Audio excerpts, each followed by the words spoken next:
Alô, amigos, bem-vindos ao Gente que Fala ao vivo de meio-dia a 1 pela Rádio Trianon, AM 740 São Paulo, Rádio Universal, AM 810 Santos e AltV, www.altv.com.br, com reapresentação 6 horas da tarde. Nosso site www.gentequefala.com.br, nossa página Facebook/programa Gente que Fala, o Twitter @Gente que Fala M, temos também o WhatsApp, que é São Paulo 11 974012235, um telefone à sua disposição, também São Paulo 11 50526622. Conosco hoje o vereador por Sorocaba, José Crespo, que é filiado ao DEM. Crespo, muito bom tê-lo aqui. O prazer é meu e estar em companhia de gente tão qualificada. Também conosco o professor do curso de Relações Internacionais da FAAP, Jorge Mortean, que é mestre em Estudos Regionais do Oriente Médio. Professor Mortean, obrigado por ter vindo. Eu que agradeço. Boa tarde. E também o vereador Coronel Camilo, recém-eleito deputado estadual pelo PSD, em mandato como vereador ainda, né? Isso mesmo, permaneço como vereador e em março aí na Assembleia. É sempre um prazer, uma satisfação estar aqui discutindo os assuntos da cidade e do Estado. Mas as informações é que o senhor nem já toma posse como deputado e já se licencia para ser secretário na Prefeitura de São Paulo? Isso precisa ser estudado. O convite precisa ser existe. Estudado melhor. O convite existe. Mais de 4 milhões de pessoas e vários líderes mundiais participaram na França da manifestação pela liberdade após o atentado ao jornal Charlie Hebdo. O país está mobilizando mais de 10 mil policiais para conter novos atentados, metade deles para escolas judaicas. Os países árabes de maioria islâmica foram os primeiros a se manifestar contra o ocorrido, demonstrando que a ação partira de radicais isolados. No entanto, cresce a preocupação com a presença de muçulmanos na Europa e com os efeitos que o ataque possa trazer para o convívio entre os povos. Professor Jorge Mortean. Então, Zancompé, essa crescente preocupação com relação à islamofobia, ela reflete no quadro social não só na França, né, que tem se formado aí contemporâneo, como na Europa. Você tem estados nacionais, né, não são estados multiculturais no seu berço, então são países, né, formados a partir, tem uma formação política a partir de povos nacionais, né, que falam uma mesma língua, tem uma maioria religiosa e que, dado um certo ponto na sua história, precisaram ter promover políticas de imigração, né, para contemplar certas camadas econômicas, né? Que mão de obra, por exemplo, mão de obra braçal. Então, muitos países europeus recorreram a países árabes, africanos, enfim, as suas ex-colônias, para que pudesse absorver essa mão de obra.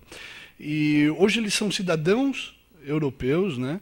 Que muitas vezes são levados ao radicalismo, né, religioso em outros países e se voltam contra os seus países. Então, qual é o X da questão agora para a Europa toda? Não atacar, não perseguir, enfim, uma minoria religiosa, mesmo porque, como você bem salientou, a comunidade muçulmana, não só francesa como europeia e, de certa forma, mundial, ela rechaça essa barbárie, né? Mas o mais perigoso disso é gerar uma perseguição a uma minoria religiosa, que a Europa já viu isso. Professor, o senhor usou um termo que está em moda, islamofobia. Isso. Né? O Islã é uma coisa, esses radicais que protestam em nome do Islã, outra coisa completamente diferente. Exatamente, aí que mora o paradoxo, né? Mesmo porque os países de maioria islâmica que estão no Oriente Médio, eles também divergem, né? Eles, assim, as suas sociedades também são bem diferentes. Você não pode comparar, por exemplo, a política e sociedade na Arábia Saudita com a Turquia, né? Então, colocar todos dentro do mesmo balde e falar que a culpa é do Islã é muito perigoso, né? É realmente perseguir uma minoria religiosa, isso é muito perigoso. A Europa já viveu isso, né, na Segunda Guerra, e isso traz reflexo aos próprios cidadãos, eles não são mais imigrantes, né?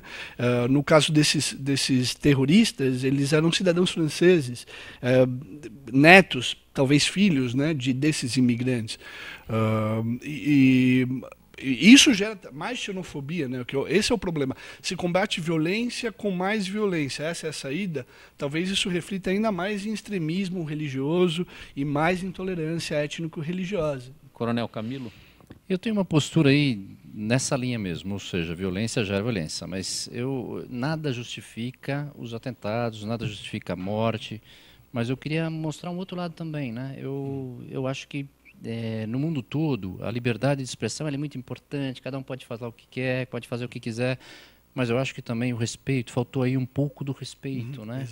A própria religião, né? Quando você põe lá um homem beijando outra pessoa, são coisas muito agressivas, né? E se fizesse isso com a Nossa Senhora Aparecida, se fizesse isso com Jesus Cristo, então acho que faltou um pouquinho aí de sensibilidade, um pouquinho de todos. Não sou contra, já volto a favor, volto a falar, né? Sou a favor da liberdade de expressão, nada, o fato em si das mortes não justifica nada disso, mas eu queria só deixar esse ponto para discussão também, que eu acho que acabaram aí, isso poderia ter sido evitado, e não foi a primeira vez, já teve vários casos semelhantes, que para eles é considerado um desrespeito, talvez sentassem antes e não chegassem a esse extremo, né? Agora, a violência gera violência, isso não podemos nem partir dizendo que isso todo o islamismo é desta forma, que não é, e o inverso também é verdadeiro, né? Eu sou muito crítico aí com relação a essas minorias também. Eu acho que nós precisamos rever esse conceito, inclusive aqui no Brasil. A gente, daqui a pouco estamos fazendo aí bolsa para os travestis, para as prostitutas, ou seja, nós vamos tentar melhorar mais a vida do cidadão, que é a maioria nossa também. Né? Ou seja, não só defender as minorias, né? Eu respeito as minorias, mas eu acho que o respeito tem que pairar em qualquer situação. Crespo? Eu não percebo, e me baseio principalmente nesses lamentáveis fatos que aconteceram nos últimos dias, não percebo nenhuma autoridade religiosa, nem mesmo as mais, digamos, radicais islâmicas que estejam defendendo a jihad, essa guerra santa promovida por algumas pessoas, eu prefiro dizer assim. Ou seja, entendo que o mundo tem que se organizar para combater esse terrorismo, bem como quaisquer terrorismo, mas não conotando essas atitudes como religiosas.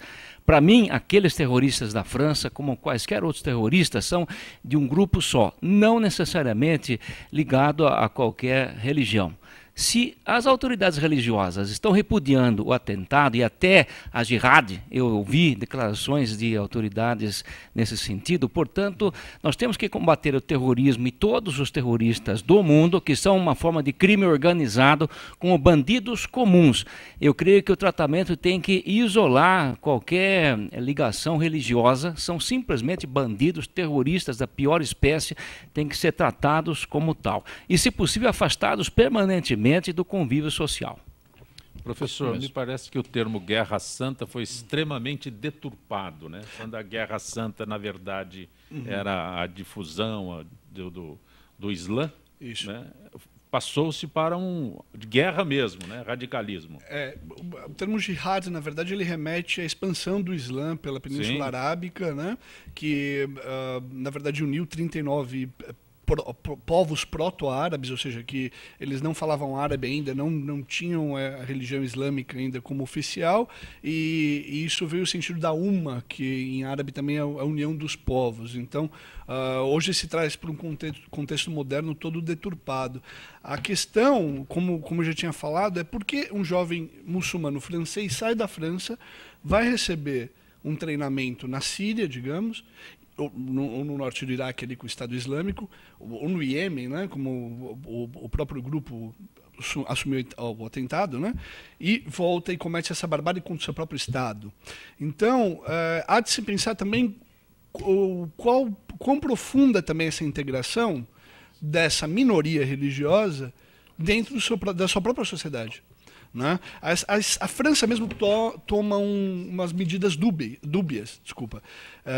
Não permite, por exemplo, símbolos religiosos, seja qual religião for, dentro de repartições públicas. Então, um cristão ele não pode ir numa escola, não pode frequentar uma escola portando um crucifixo. Um judeu não pode ir com uma kippá. Sarkozy, então, chegou a proibir o véu para as mulheres. Para as mulheres, uma menina islâmica não pode ir à escola vestindo véu. Mas aí você também priva do cidadão religioso, né?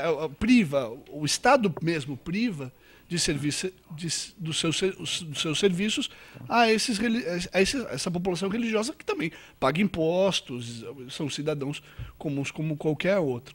Mais do que isso, essa medida dúbia, por exemplo, houve um caso de que uma peça com um comediante stand-up sobre Maomé foi proibida, ela foi vetada, né? Então, assim, de um lado há uma certa censura, mas o Charlie Hebdo, né, que já tinha sofrido ataques reincidentes ainda, ou seja, esse ataque já tinha antecedentes de ataques por parte da comunidade muçulmana, ele não havia nenhuma ação proibitiva com relação às suas publicações, né? Então, assim, pode-se, ou seja, uma comédia stand-up criticando Maomé não pode, mas uma charge, né, colocando em xeque religiões, não foi só o islamismo, né? A charge era também satírica com o cristianismo e com o judaísmo. Isso era permitido, né? E o jornal tinha como slogan jornal irresponsável, ou seja, um jornal Sim. irresponsável. Então, a liberdade de expressão também não pode ser usada indeliberadamente, né? A mídia também não é um poder isento. Ela é feita de pessoas para pessoas, passando uma mensagem, né? Veículos são empresas, são passíveis também de processo, né? Processo judicial. E essa deliberação que foi dada foi de modo infeliz. Nada justifica nenhum ato de violência ou por discórdia de opinião. Isso ocorre no futebol aqui, por exemplo, e nos parece até tranquilo, né? Independente da opinião, se o ataque é étnico, religioso ou esportivo. Nada justifica, né? Mas parece que essa liberdade de expressão, né, que se defende, que levou 4 milhões de pessoas às ruas da França, ela também é uma via de mão dupla, meio duvidosa, né? Então, esse doa quem doer, custe o que custar, realmente custa, né? Você é responsável por aquilo que transmite. Eu estou sendo responsável por aquilo que eu estou transmitindo. Perfeito. Milton Flávio, boa tarde, Milton Flávio. Boa tarde. Bom, eu continuo impactado com aquilo que aconteceu na França. Concordo em parte com aquilo que foi dito ainda há pouco. A gente tem autorização para criticar certas situações e não tem para criticar outras situações. Não estou aqui defendendo, não, porque advogo que seja crime a homofobia, que seja crime o racismo, mas ao mesmo tempo há uma certa tolerância quando essa crítica se faz à religião, né? Eu sou uma pessoa muito pouco religiosa, né? Já fui muito mais, mas de fato eu entendo que isso precisa ser um pouco melhor avaliado, sobretudo em função desse radicalismo que existe. Agora, existem outras maneiras de você atuar, né? Eu acho que o crime, a violência contra a pessoa humana, né, é uma coisa que é inominável, né? Acho que, infelizmente, essas pessoas estão trabalhando contra a sua própria causa, né, fazendo com que a população mundial se volte contra eles, por conta de um grupo muito pequeno. Isso vai criar dificuldades muito grandes na imigração, né? Essas pessoas tinham na França, e todos nós temos na França, desde o iluminismo, né? Um país com uma abertura muito grande, com uma oportunidade sempre dada Todas as linhas filosóficas começaram ali. Em todas as áreas. Tudo, né? Não é por Liberdade, acaso, igualdade né? e fraternidade é a bandeira do mundo que saiu dali. A arte sempre teve na França, né? A cultura, eu diria até a ciência, sempre teve na França um bastião, né? Que acolheu a todos. E, neste momento, essas ações acabam trazendo, né? E o que é pior, juntando o que há de pior, porque é a oportunidade que todos os mais radicais se utilizam para também fazer valer agora, né, valores e posições que no passado não seriam sequer aceitas ou discutidas. Mas, enfim, vamos torcer para que isso não mais aconteça e que a gente possa conviver em paz, né, num mundo já tão conturbado.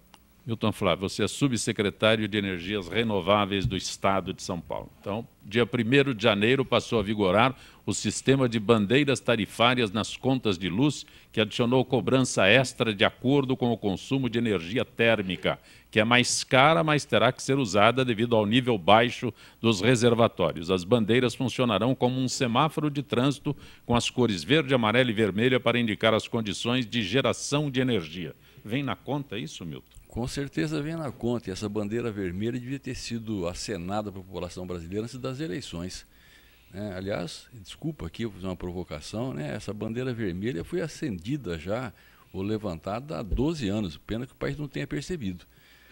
E essa situação particular que nós vivemos na área de energia elétrica é uma situação que só foi criada, ou só foi atingida por uma irresponsabilidade muito grande da nossa presidenta. Mas, Milton, a seca, a falta de chuva tem partido? Não, a seca não tem partido. Estiagem, não. São Pedro, aliás, não se filiou a nenhum partido, graças a Deus. É isso que eu ia perguntar, São Pedro está filiado a algum partido? Não, São Pedro não está filiado. A diferença que tem, eu vou dar um exemplo muito importante, Zancopé, entre as duas situações que nós vivemos aqui em São Paulo e vivemos no plano nacional. Em São Paulo e no Sudeste, nós vivemos hoje uma crise da água por abastecimento humano. Qual foi a atitude do governo? Muito criticada, muitos inclusive entendem que ela foi insuficiente, foi de avisar a população, né? Depois eu vou explicar por que insuficiente. Foi avisar a população, concitar a população para economizar água e bonificar aqueles que economizassem. Eu digo que foi insuficiente porque já devia ter adotado, na minha opinião, essa atitude que será adotada agora de penalizar os que não respeitassem isso. Mas era período pré-eleitoral, diz que não seria agradável uma orientação dessa. Por isso que eu estou dizendo, é insuficiente. Há quem diga, né, que a multa trará muito maiores benefícios do que a bonificação. Eventualmente ela não foi adotada, não só porque era o ano eleitoral, o período eleitoral, mas porque também a gestão da Sabesp naquela ocasião vinha sendo feita por outra pessoa que tinha uma outra postura, talvez um pouco mais amena. Qual foi a posição da presidenta antes da eleição da Prefeitura Municipal? Foi baixar a tarifa e dizer, gastem porque nós temos energia. É diferente. É por isso que foi responsável. Ela foi responsável em relação ao setor, criou insegurança, afastou investidores e disse para a população, gaste à vontade. Ora, no momento em que você baixa a tarifa, você dá ao indivíduo, dá ao cidadão a oportunidade de gastar mais. Usa o ar-condicionado para quem tem, usa o freezer, usa a geladeira, enfim, eu estou gastando menos, fazendo mais, né? Só que nós não tínhamos energia para oferecer. Crespo? Meu entendimento neste caso é que nós, o povo, estaremos agora, nos próximos meses e talvez anos, pagando o preço da omissão dos vários governos com relação ao planejamento de ações executivas de prevenção contra essas questões. As bandeiras, eu concordo com o deputado Milton Flávio, que são uma consequência de desmandos federais, não há dúvida em razão das circunstâncias que ele já mencionou.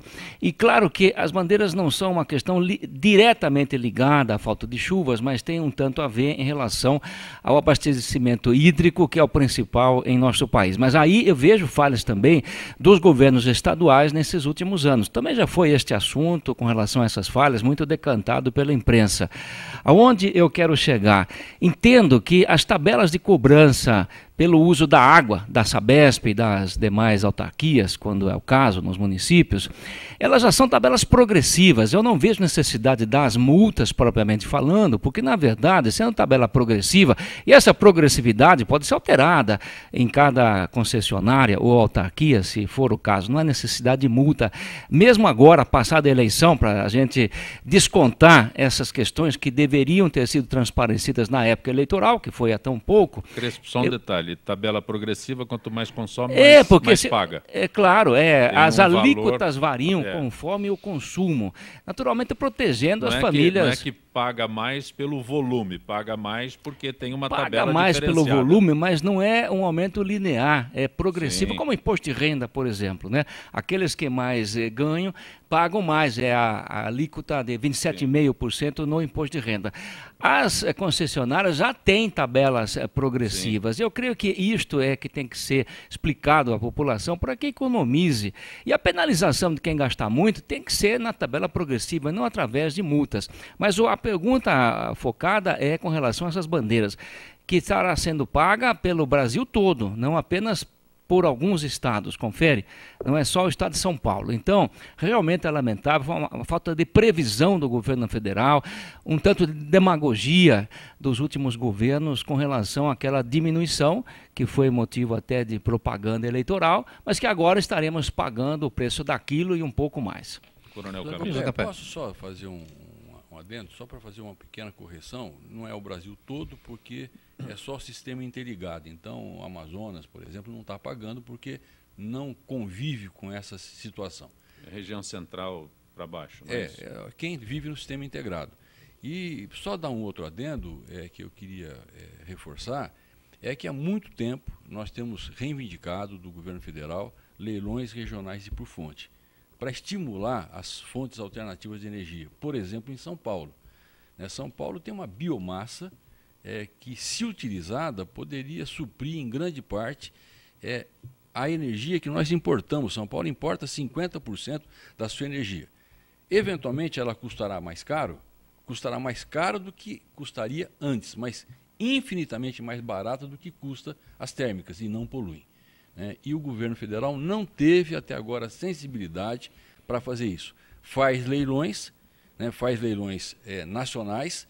É claro que a terra em São Paulo custa mais cara, a energia, a cogeração de energia do bagaço da cana, por exemplo, é mais cara do que a energia eólica. Só que o que nós nos esquecemos é que para você, e você consegue equipamentos, consegue gerar energia mais barato no Nordeste, mas em compensação você tem que construir linha de transmissão e você tem perdas no sistema.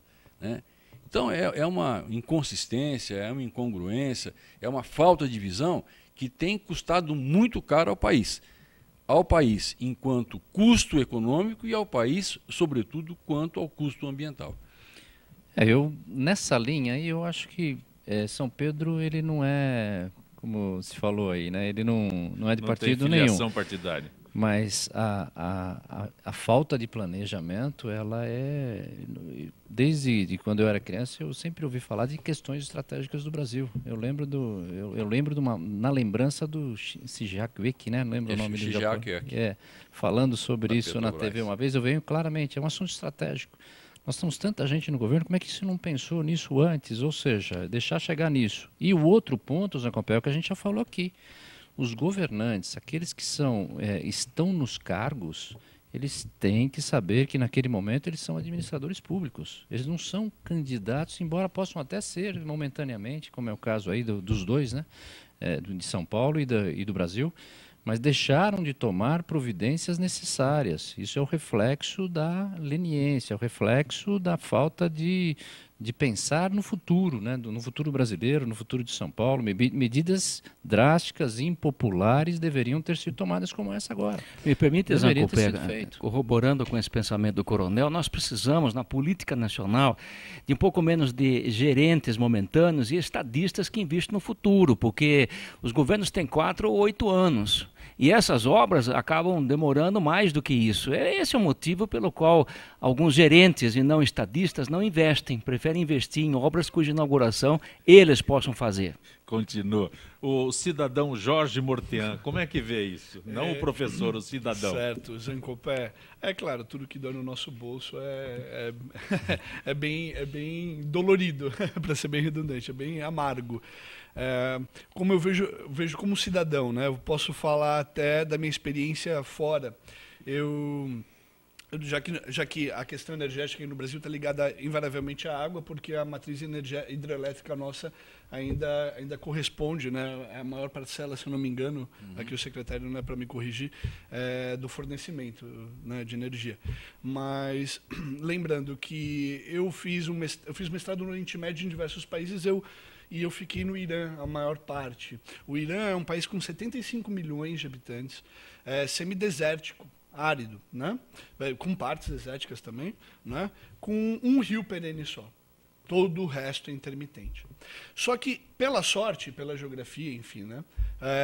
Eles têm uma descarga hídrica e de neve durante o inverno, que vai agora de dezembro, exatamente agora, de dezembro a começo de dezembro até final de março. E eles desenvolveram, e isso foi na época do Reza Shah, 1940, 50, com a ajuda da Alemanha, um sistema de mais de 600 diques que eles represam a água e a neve que derrete pelo resto do ano que não chove, não cai uma gota do céu. E eles conseguem garantir a soberania e a segurança energética e hídrica de um país de 75 milhões de habitantes. Professor, na área urbana e na área... Uma palavra que não existe no Brasil, que é planejamento. Exato. Então, eu queria concluir justamente corroborando com a ideia do José Crespo, que exatamente falta planejamento. Assim, geral e restrito de longo prazo, não obras que inaugurem aqui, esse sistema interligado, nós temos que ter, né, mesmo porque por essa dependência hídrica, né, o Nordeste não tem rios, né? Quer dizer, tem um Rio São Francisco, mas também abastece, se eu não me engano, metade da demanda energética do Nordeste. Está sendo exaurido. Está sendo exaurido. Então, nós temos aí problemas ambientais, né, problemas de interligação da rede elétrica, né, e problemas da falta d'água, que nunca se faltou água, mas também, até onde eu sei, haviam documentos da própria Sabesp, já de uma década, não sei, que comprovariam que se não houvesse investimentos, independentemente da falta d'água ou não, o setor hídrico e energético entraria em crise. 30 segundos só, meu. 30 segundos, eu só vou... Consegue? Acho que vou tentar. Ontem eu vi uma matéria com o nosso novo presidente da Sabesp, o Gerson Kelman, né, dizendo que São Pedro tem errado a pontaria. É possível, mas antes de São Pedro, os homens vêm errando há muito mais tempo. A ideia que se tem hoje é discutir o que está acontecendo agora, mas ninguém discute por que isso está acontecendo agora. O desmatamento, né, o aterramento das nascentes, né, essa é uma situação previsível, né, e vai piorar se a gente não tomar atitudes preventivas e corretivas. Inclusive, né, na minha opinião, investindo muito na troca do sistema que nós temos hoje, que é muito antigo, e as perdas do sistema hoje são talvez a grande causa da falta de água. Acho que 30% da água que é captada é perdida por conta... Na distribuição. Na má distribuição. Nem na má distribuição, é porque o sistema é muito antigo, tem muito vazamento, né, muita perda, que poderia ser corrigido se você investisse pesadamente nisso. Você está acompanhando Gente que Fala pela Rádio Trianon, AM 740 São Paulo, Rádio Universal, AM 810 Santos e AltV, www.altv.com.br. Retornaremos em instantes.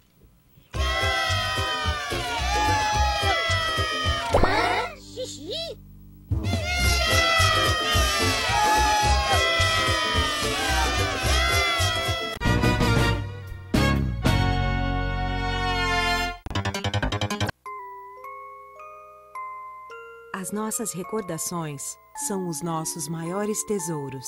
Carregamos durante toda a nossa vida. Manipular, distorcer, ou implantar falsas memórias, além de ser uma violência, é crime. Somos responsáveis por esse tesouro. Não promova alienação parental.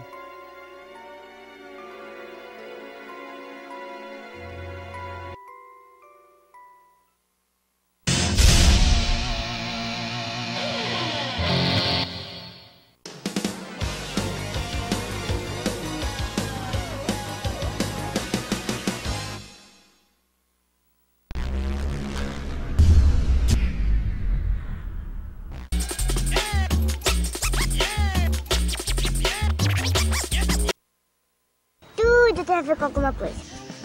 De onde vem a água que a gente bebe? Da torneira. Ih, nada a ver.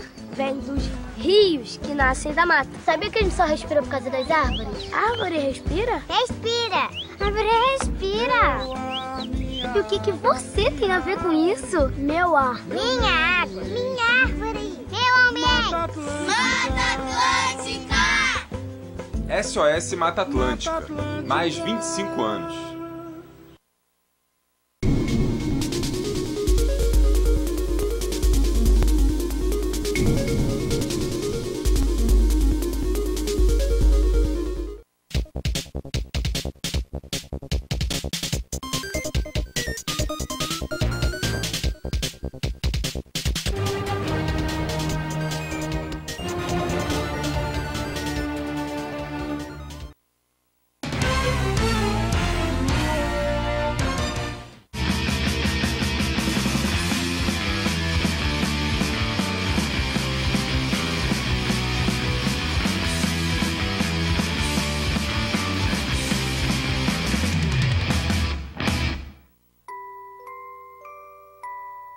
As nossas recordações são os nossos maiores tesouros.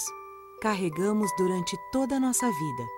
Manipular, distorcer ou implantar falsas memórias, além de ser uma violência, é crime.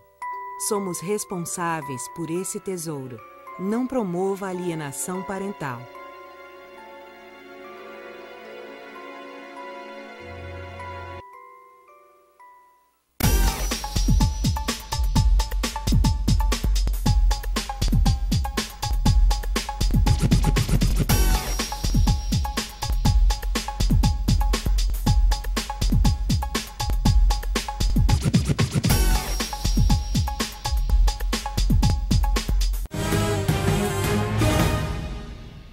Você está acompanhando Gente que Fala pela Rádio Trianon, AM 740 São Paulo, Rádio Universal, AM 810 Santos e AltV, www.altv.com.br, com reapresentação às 6 horas da tarde. O telefone à sua disposição é São Paulo 11 5052 6622. Conosco hoje, subsecretário de Energias Renováveis do Estado de São Paulo, Milton Flávio.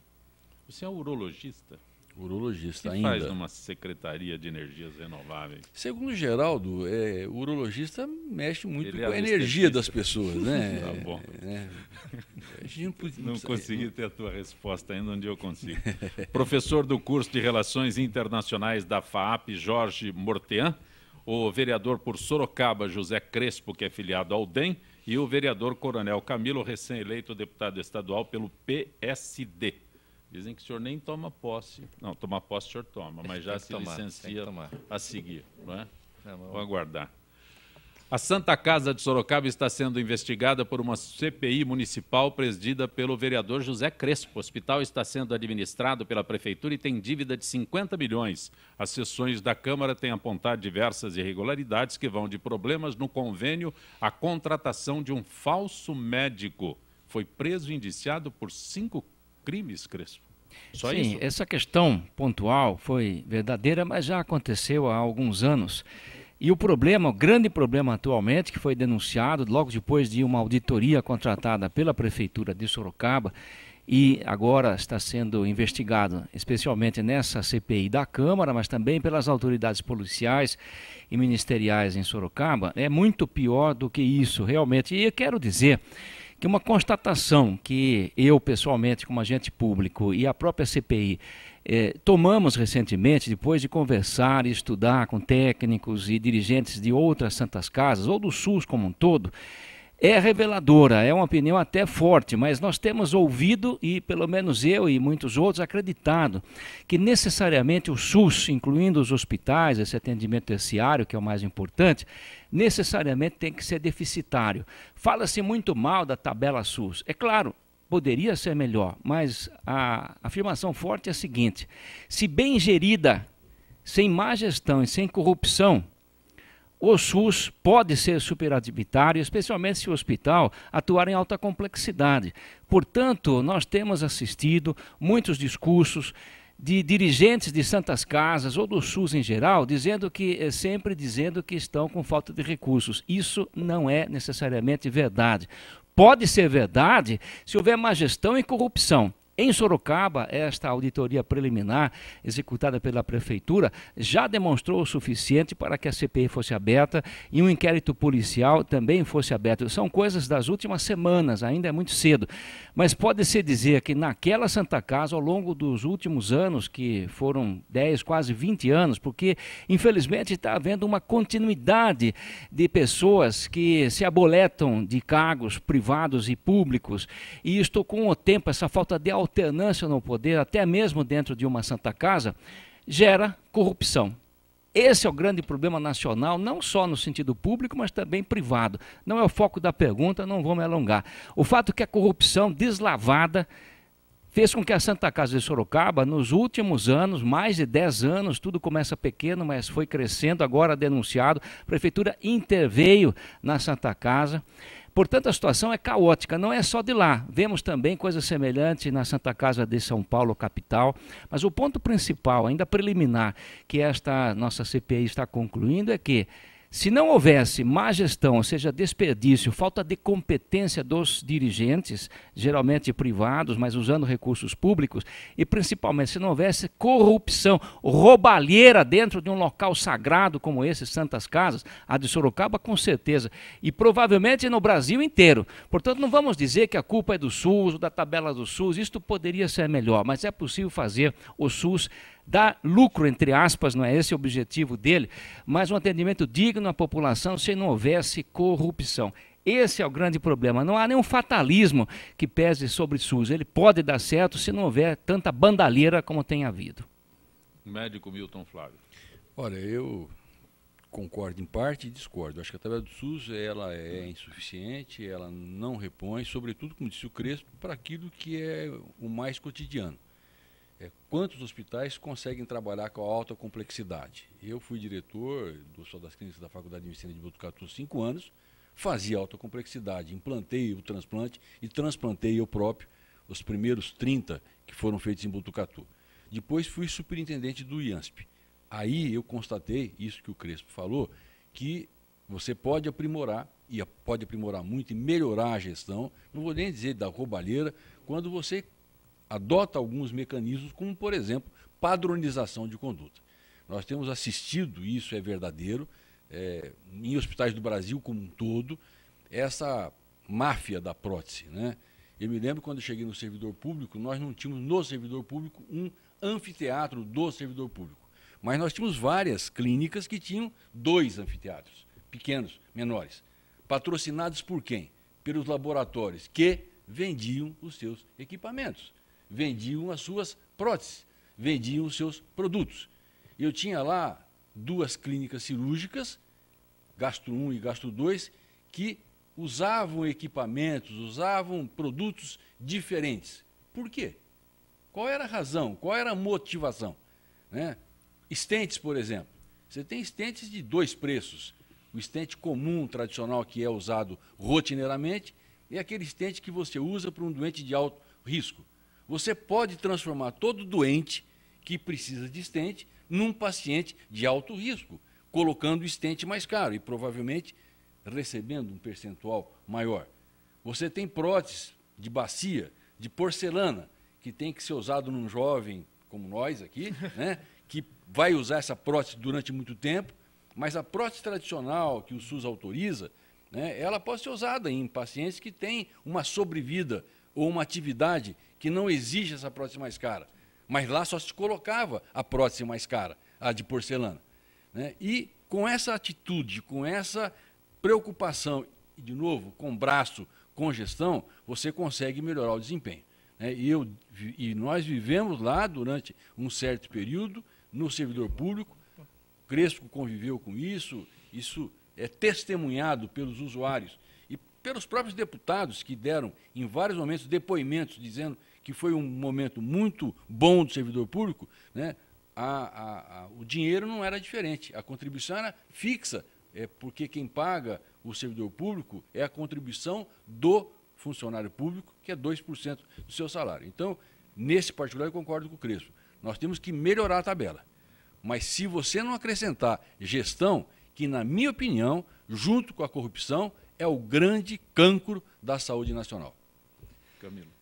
Olha, corroborando com o que os dois falaram, né, eu sou da mesa diretora da Santa Casa de São Paulo aqui. E lá nós temos o mesmo problema, ou seja, ao longo do tempo foi sendo leniente com os procedimentos, ou seja, falta de gestão. Então, muitas vezes nem é uma corrupção, é falta de pura falta de gestão, né?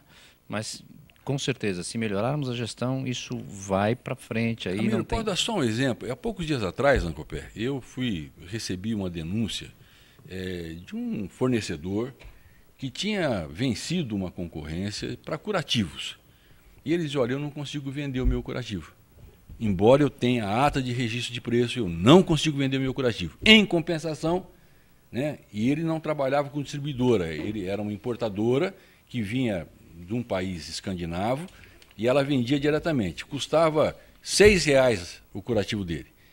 Em compensação, o seu concorrente, que tinha uma distribuidora e que, portanto, tinha uma conversa diferente com os compradores, vendia o mesmo curativo de outra marca, também na sua ata, que custava R$18.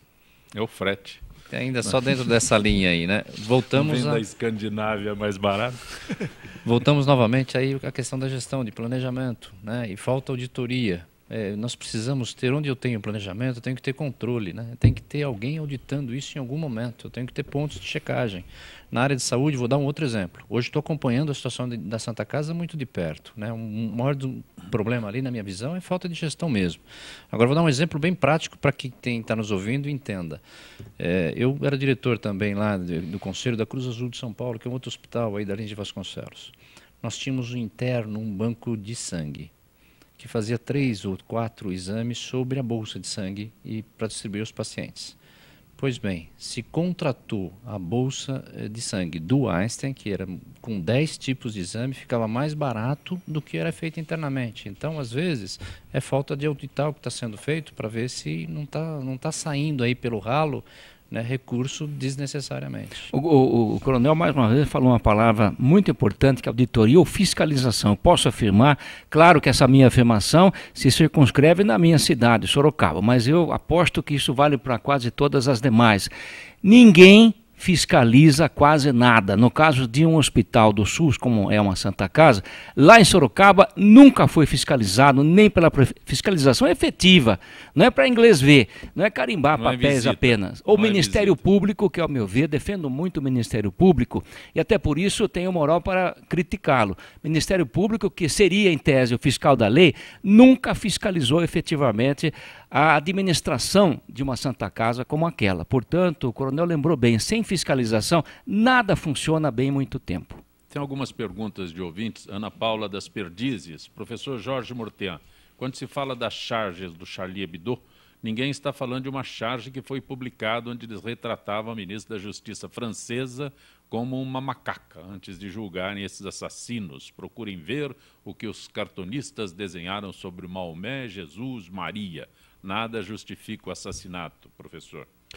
Foi aquilo que a gente concluímos, né, na sessão quando falamos disso, que a irresponsabilidade social de um veículo, né, ela não pode ser ultrapassada pela liberdade social, pela liberdade de expressão, né?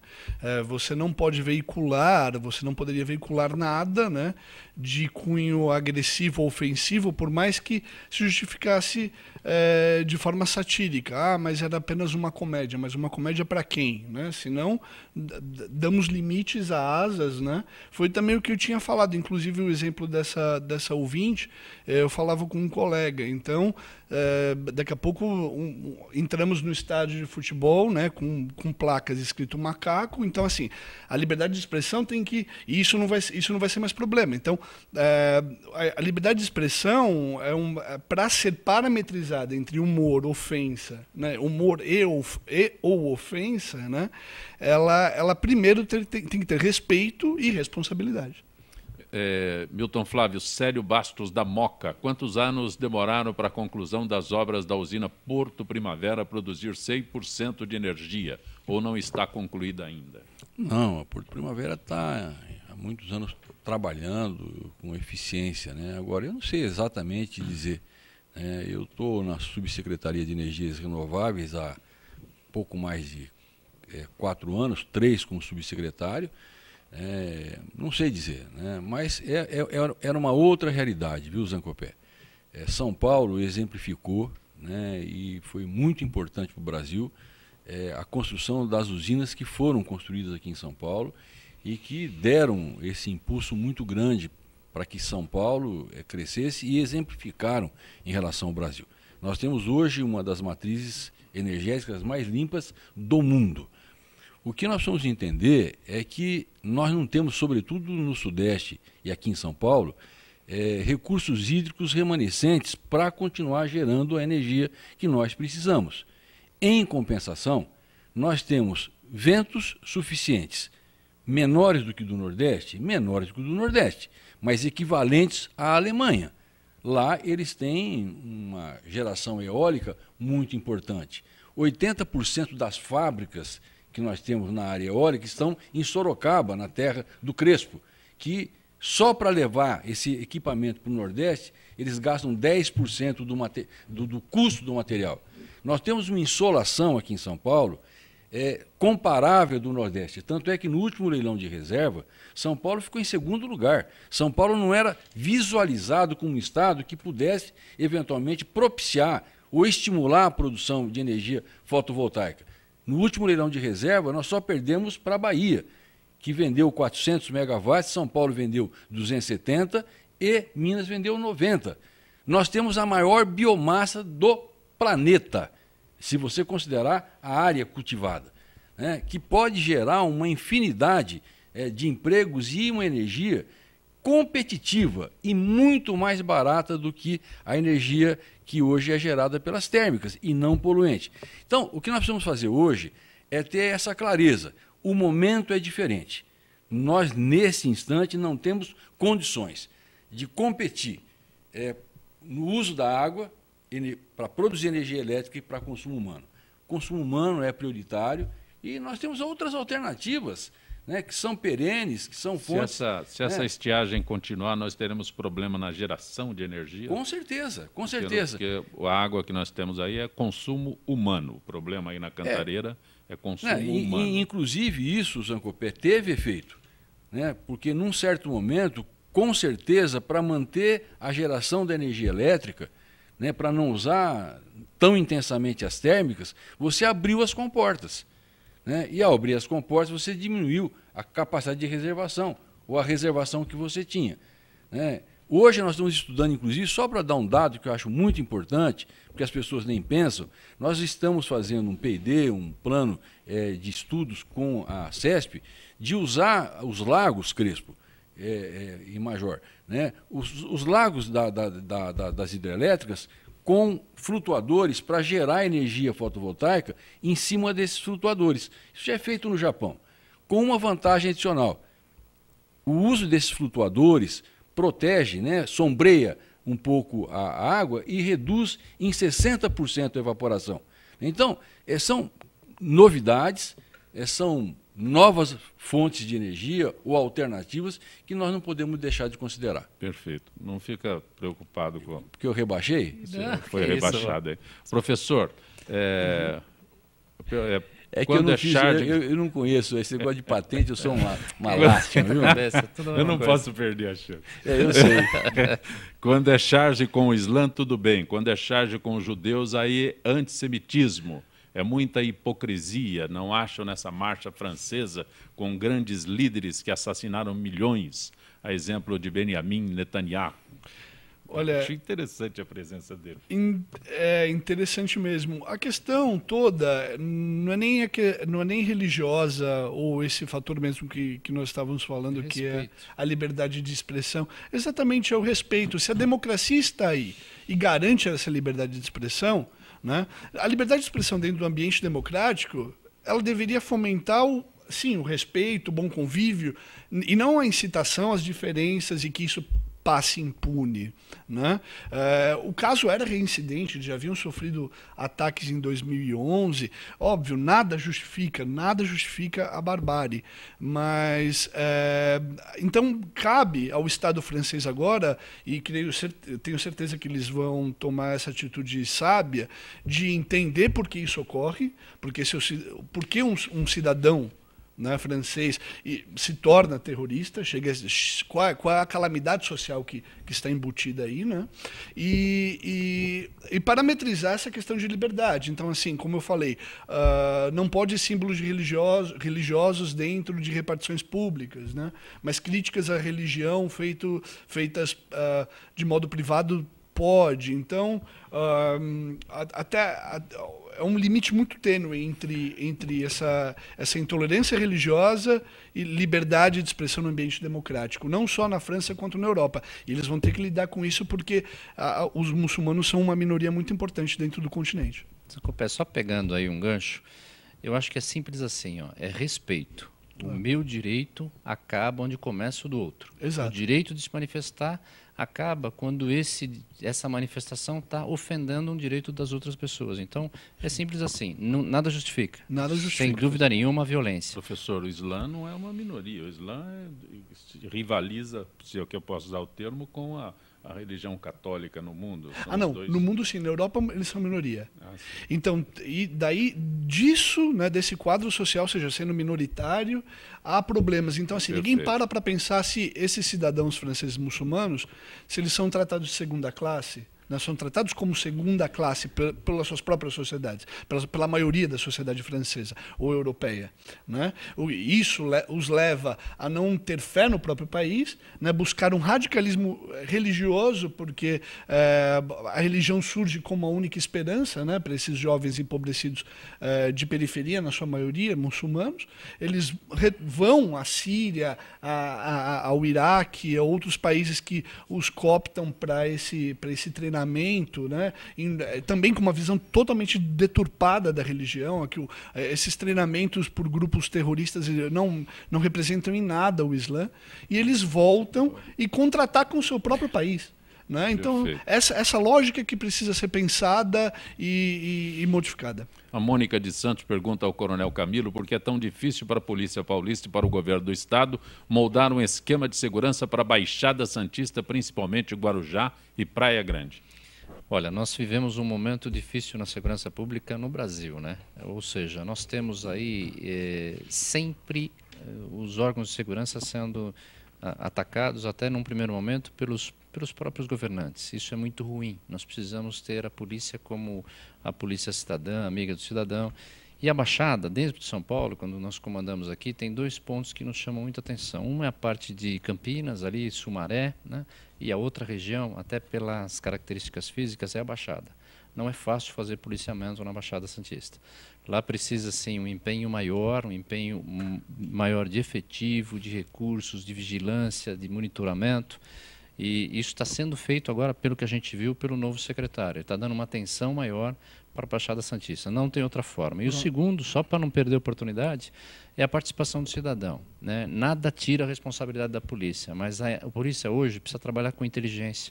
A matéria-prima da inteligência é a informação. Então, todos que estão assistindo, no primeiro problema que estão vendo, estão visualizando, alguém suspeito, não importa se vai demorar, se vai ter problema, faça o seu exercício de cidadania. Liga para a polícia.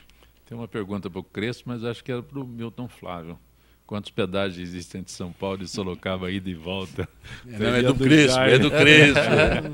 Crespo, tem prazo? A CPI já foi encerrada? A CPI na Não, Câmara ela é Municipal ainda de recente. Sorocaba. O prazo dessa CPI é meados do mês de abril. deste ano, não é? A CPI tem esta limitação, mas nós já percebendo isso, nós estamos formatando essa CPI em um contato muito mais intenso com várias autoridades. Nós queremos fazer com que eles abram seus inquéritos, então já denunciamos, mandamos cópia do documento original, que foi essa auditoria, não só para a Polícia Civil Estadual, mas para a Polícia Federal, para o Ministério Público Estadual, o GAECO, também o Ministério Público Federal, Tribunal de Contas, e estamos esperando que pelo menos alguns desses efetivamente investiguem com a quebra dos sigilos bancário, telefônico, postal dos dirigentes dessa entidade.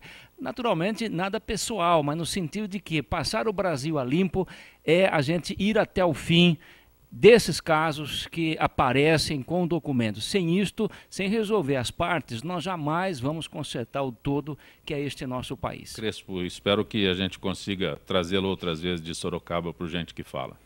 Sempre é um privilégio viajar bastante, quase que dediquei o meu dia mais a Trianon e a Gente que Fala. Me permita mencionar Fausto Camunha, um velho amigo nosso. Milton Flávio e eu fomos deputados durante muitos anos, já estivemos juntos aqui em outras oportunidades.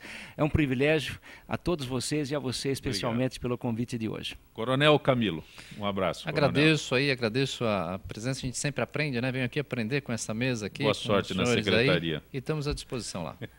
Milton Flávio, obrigado, Milton Flávio. Eu que agradeço aí a oportunidade de poder vir aqui debater com amigos de tanto tempo, conhecer gente nova, né? É sempre bom.